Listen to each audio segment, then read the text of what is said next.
Welcome to the Mountain West AETC Project Echo. I'm Kent Unruh, and I'd like to turn it over to Dr. Brian Wood, our medical director, for the talk today. Thanks, Kent, and thanks everybody for coming. I'm going to talk about Dolutegravir for the next 15 minutes or so, and I should be clear that I have no financial disclosures, no conflicts of interest. I raise this because it's an interesting question that's come up for me in clinic.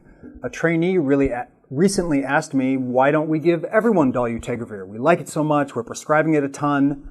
And that got me thinking about what are the downsides, or another way to ask the question, what I've been thinking about, who is not a good candidate for Dolutegravir? So let me just present this in terms of a summary of what I see as the pros and cons. And really my goal here is to explain sort of why Dolutegravir is a good medication, why we like it, why we're prescribing it so much, and then raise the question of really who is not a good candidate for Dolutegravir. And I'd like to hear from you about Dolutegravir failures you've seen and your experience with the tolerability. I do think there are people who are just not good candidates, but let's talk a little bit more about pros and cons. What I see as the pros is the high resistance barrier, and we'll talk about why that is with Dolutegravir. It's a small once daily tab. I've shown this photo before. It's about half the size of Raltegravir. It doesn't require a booster. There are few drug interactions, though there are some. Overall, it's well tolerated and is relatively lipid friendly. What I come up with the cons is, although it's well tolerated, I do think there are some people who just can't take it. The main issues I've come across with patients are headache and insomnia, though there can be others. There are interactions with metformin, cations, and other ARVs, which we've talked about, and usually can be worked around, but certainly a consideration. We've talked about the benign increase in serum creatinine, which is not a contraindication, but certainly it does give somebody a new baseline serum creatinine. Somebody who has diabetes or is on TDF or has other possible causes of renal insufficiency, it does complicate the interpretation, but again, I don't think it's a contraindication. And then another downside is there's no TDF or TAF co-formulation. It, of course, is co-formulated with a Bacavir 3TC. You could see that as a pro, I think, for someone with renal insufficiency. You could see that as a con, which we will talk about, given that there's no TDF or TAF co-formulation. If we review the phase 3 clinical trial data for Dolutegravir, in which Dolutegravir was compared head-to-head for treatment-naive patients compared to Raltegravir, efavirenz, or Darunavir, you can see results over here. This is data at 96 weeks, in which it was non-inferior to Raltegravir, 144 weeks, in which Dolutegravir showed superiority to efavirenz primarily due to tolerability, and 96 weeks, Dolutegravir showed superiority to Darunavir, again due to tolerability. So clearly there are some tolerability benefits when compared to drugs like efavirenz or boosted Darunavir.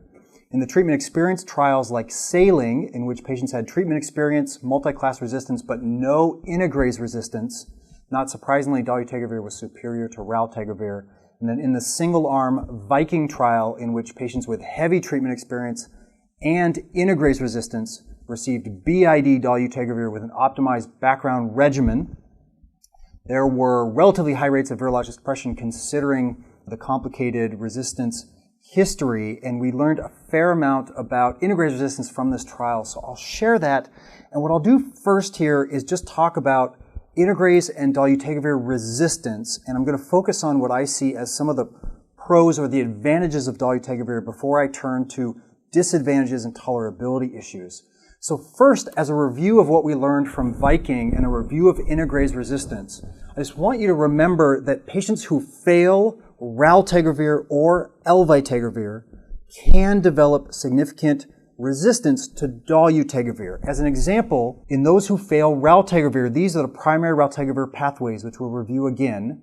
If a person accumulates certain Raltegravir resistance mutations, especially this Q148 plus secondary mutations, it can impact Dolutegravir activity significantly. Similarly with Elvitegravir. So someone who fails Raltegravir or Elvitegravir can develop significant Dolutegravir resistance. That being said, someone who's taking Dolutegravir, especially as their first regimen, is very, very unlikely to develop Dolutegravir resistance mutations. And I just think that's fascinating, and that's the take-home point here.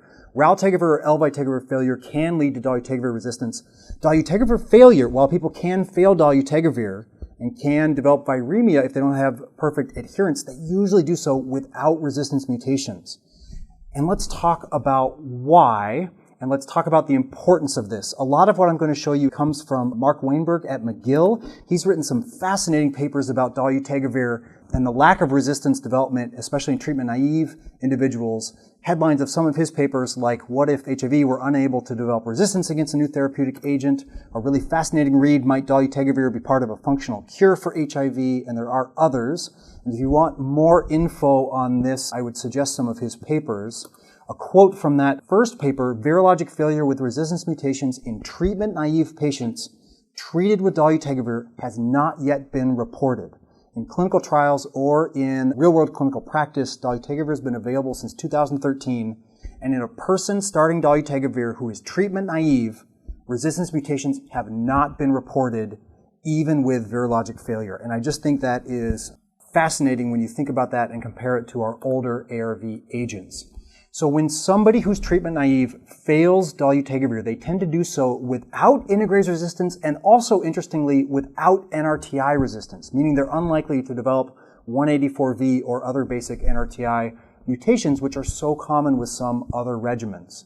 There are reports of Dolutegravir mutations, this R263K, which we talked about with a case from Spokane recently, and other mutations, I'll show you a more thorough list in a minute, have been reported both in vitro and in patients who are treatment experienced and failed Dolutegravir. Yet Dolutegravir tends to retain a high degree of activity even in the setting of these mutations that do develop, and they do not develop commonly, leading to other headlines like, "Will drug resistance against Dolutegravir in initial therapy ever occur?" I don't think we know, but it hasn't yet. So why? Why does Dolutegravir have this really robust high barrier to resistance? Why is it so unique compared to drugs like Raltegravir or Elvitegravir? I think the two main reasons here are, one, the Dolutegravir mutations that can occur and that rarely do occur severely compromise viral fitness and integrase enzyme activity. So there is a huge cost to the virus. And I'll show you more on this in a second. It seems that no compensatory secondary mutations develop, or the development of secondary mutations is quite rare, and I'll show you more on what that means in a second and compare it to Raltegravir and Elvitegravir. Interestingly, it seems like, and this is mostly based on lab data, it seems that if virus does develop Dolutegravir mutations, it delays the development of resistance to other drugs. This was shown with 3TC and nevirapine, and has also been shown with Raltegravir. So if a virus does develop Dolutegravir resistance, it's unlikely to develop resistance to other classes. Similarly, if virus has M184V or K65R or common NRTI resistance, it becomes even more unlikely to develop Dolutegravir resistance. So it seems that Dolutegravir resistance has a huge cost to the virus, and it's been described as a virologic dead end to resistance development. And this is very unique. And one of the reasons this is thought to be is because Dolutegravir, unlike Raltegravir and Elvitegravir, binds into the integrase enzyme pocket in a unique manner. It binds in a different way, it binds more strongly, and even if that integrase enzyme develops common mutations like R263K, the Dolutegravir drug can still bind there. So there's some great 3D representations of this and more elegant descriptions of this. I'm definitely simplifying it. But it seems like the drug has a different affinity and different binding to the integrase enzyme, which gives it this very high barrier to resistance development. And then if it does develop resistance mutations, it doesn't affect its activity that much, and there's a huge cost to the virus. It has also been posited that maybe because the drug is acting at the step of integrase, maybe if integrase mutations do develop, they won't get integrated and they won't get archived. They won't get integrated into the DNA and archived the way other mutations do, though I haven't seen that well borne out. So just to review, what happens with Raltegravir and Elvitegravir if somebody has imperfect adherence and develops resistance is usually they start down one of these primary pathways. These primary pathways cause resistance to the med, and they do reduce viral fitness. But what happens next is secondary mutations, and there's a long list, which rescue the virus. They restore viral fitness. They'll reduce activity of the drug even more and rescue the virus and Yeah, I don't think there's another term for that. Restore the viral fitness. Whereas with Dolutegravir, you have these mutations which can develop, but they are very slow to develop. In viral culture, it takes 6 to 10 months of monotherapy of escalating levels for these resistance mutations to develop, compared to 6 to 12 weeks with a drug like 3TC or Favirenz. So these are really slow. They don't affect drug activity very much, and there are no secondary mutations which can rescue the virus and restore viral fitness, or those secondary mutations are incredibly rare. So that, I think, is what makes Dolutegravir resistance unique, especially when compared to a drug like Raltegravir or Elvitegravir. So just to summarize, if you take a drug like Dolutegravir, resistance development is very slow, the mutations don't affect drug activity that much, and they have a huge cost to viral fitness. Compare that to something like K103N, the efavirenz mutation, which severely compromises activity of the drug, happens fairly rapidly, relatively rapidly, and doesn't affect viral fitness at all. There's really no cost to the virus. And I think that, to me, illustrates why resistance develops more rapidly to other drugs and is much less frequent and quite rare with Dolutegravir. So let's then turn to what I think is more of the disadvantage of Dolutegravir and more of my concern, and brings up the group of patients that I think are not good candidates for Dolutegravir, and then we'll turn to a couple of interesting future drugs to wrap up. So this study caught my eye. This was from the Netherlands. They reviewed every patient. I think this was 2 medical centers, both treatment naive and treatment experienced persons who received Dolutegravir. There were 556 total. And they simply looked at how many discontinued Dolutegravir, and they came up with 13.7% who stopped the drug due to intolerance. Mostly this was neuropsychiatric effects like headache and insomnia.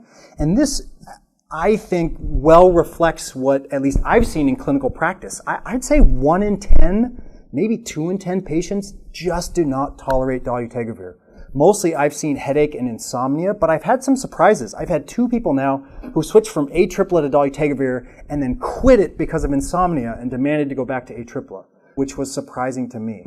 So I'd be curious after the talk what you've experienced, but for me, 1 in 10, 2 in 10, somewhere around 10-15% of people, I think, just will not tolerate Dolutegravir. And I hesitate with it in anyone with underlying insomnia, especially underlying chronic headaches or things of that nature. Intolerance in this retrospective study was more frequent if Dolutegravir was combined with Abacavir, which I think is an interesting note, especially because of results from the STRIIVING study.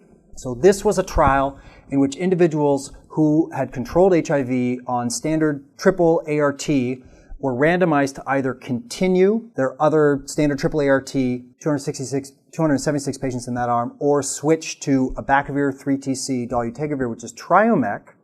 And they were virologically equivalent, but when looking at side effects, there were more adverse events in those who switched to Triomec.